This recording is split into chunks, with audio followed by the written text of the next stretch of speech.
na mahambal mo parte sa ano restoration sang naguba ni sang Odette ang statwa ni sa parte ni sa pasalamat hindi bala? Yes. Oo. Oo, ganda to.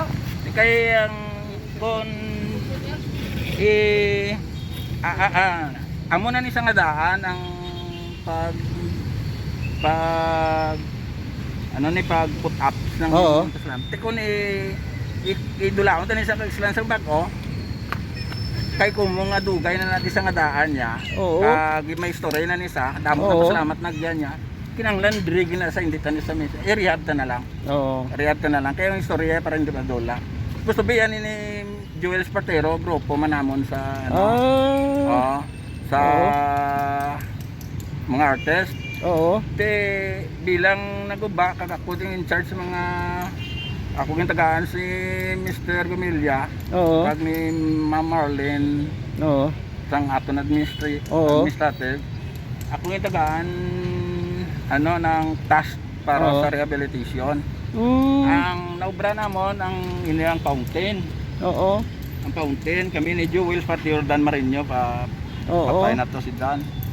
Damo ni sa ginput up sa during time ni Vice Gov.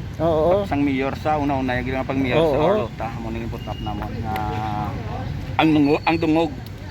Dungog sang Mangkas. Dungog sang Mangkas. Kami ni Mr. Canlas kag late nga mayor si ng Dimi Hondrado. Canlas. Mayo nga ko na. Kay to idulaon lain na ya kay kung sa ko nakapagkit na sa history sa Lakarluta mo. Bila ako nag-rehab lang sang iningas sa pagbuba sang bagyo. Hindi pwede madula sini. Tapos akong itaga-antas kay gumumedya man ta sa mga sculpture.